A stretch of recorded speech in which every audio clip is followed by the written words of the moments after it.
வணக்கம் நேயர்களே, இது channel G. Welcome back to another episode of channel G. இன்றைய நிகழ்ச்சியில் திருவிளையாடல் புராணம் தொடர் சிந்தனையில் சுந்தர பேரம்பு எய்த படலம். சுந்தர பேரம்பு எய்த படலம் இறைவனான சொக்கநாதர் வேடுவர் வடிவம் எடுத்து விக்கிரம சோழனின் படையின் மீது அம்புகளை எய்தி வங்கிசேகர பாண்டியனை வெற்றி பெறச் செய்ததை விளக்குகிறது. விக்கிரம சோழனின் படையெடுப்பு, பாண்டியனின் வேண்டுதல், இறைவனார் சுந்தரேசன் பெயர் எழுதிய அம்புகளை எதிரி படையின் மீது ஏவி பாண்டியனை வெற்றி பெறச் செய்தல் ஆகியவை இந்த படலத்தில் விளக்கப்பட்டுள்ளது. படலம் என்பது புராணக்கதை.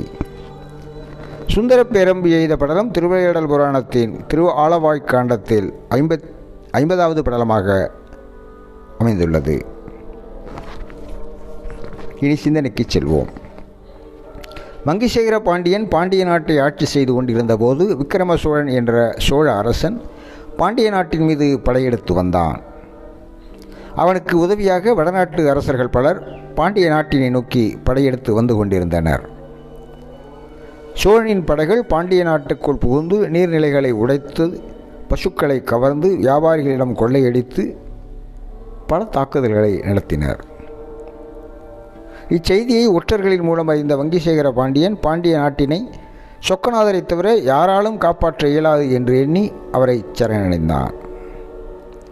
திருக்கோவிலுள் நுழைந்த பாண்டியன், எம் தந்தையே, விக்கிரம சோழ பாண்டியன் நாட்டின் மீது படையெடுத்து வருகிறான். என்னிடமோ சோழனை எதிர்க்கும் அளவுக்கு படை வலிமை இல்லை. அதனால் தாங்கள்தான் பாண்டிய நாட்டையும் என்னையும் காத்துள்ள வேண்டும் என்று மனமுருகி வேண்டினான். அப்போது இறைவனார் வானத்தில் நின்றும், பாண்டியனே, நீ முதலில் சென்று சோழனை எதிர்கொள், யாம் பின்னால் வந்து வெற்றியை உமதாக்குவோம் என்று திருவாய் மலர்ந்து அருளினார். இறைவனின் திருவாக்கினை கேட்டதும் வங்கிசேகர பாண்டியன் தெளிவடைந்து சோழனை எதிர்க்க புறப்பட்டான். போர்க்களத்தில் பாண்டிய மற்றும் சோழப் படைகள் ஒன்றை ஒன்று எதிர்த்து போரிட்டன.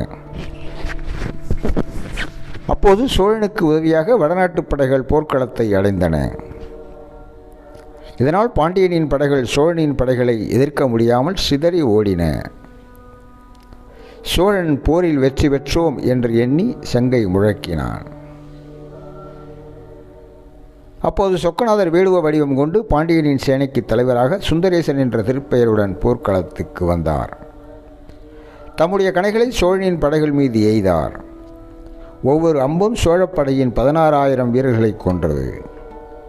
இதனை கண்ட சோழன் ஐயமுற்று, இவ்வம்புகளுக்கு இவ்வளவு வலிமை ஏது என்று எண்ணி அம்பை ஆராய்ந்தபோது அம்பில் சுந்தரேசன் என்று பெயர் பொறித்திருந்ததை கண்டான். வேடுவ வடிவில் உள்ளவர் சொக்கநாதர் பாண்டியனுக்கு துணையாக வந்துள்ளார் என்பதை உணர்ந்த விக்கிரம சோழன் போர்க்களத்தை விட்டு வெளியேறி சோழ நாட்டுக்கு பயணமானான். அவ்வாறு திரும்பிச் செல்லும்போது வடநாட்டு அரசர்கள் அவனை தடுத்து நிறுத்தி மீண்டும் போர்க்களத்துக்கு அழைத்து வந்தனர். சொக்கநாதர் மீண்டும் திரும்பி வந்து சோழப்படைகளின் மீது அம்புகளை எய்தார்.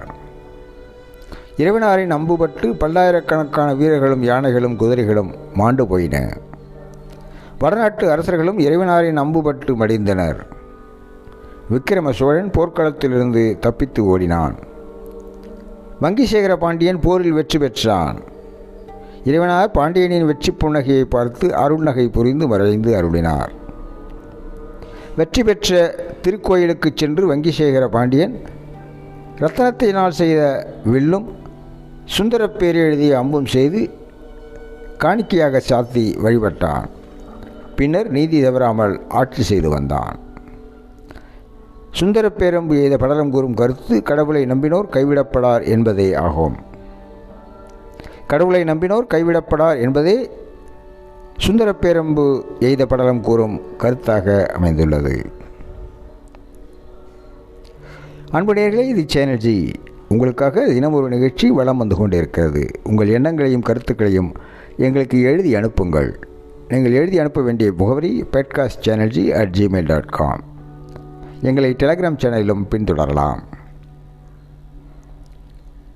இன்னொரு நிகழ்ச்சியில் உங்களை சந்திக்கும் வரை உங்களிடமிருந்து அன்பு வணக்கங்கள் கூறி விடைபெறுகிறோம். நன்றி, வணக்கம்.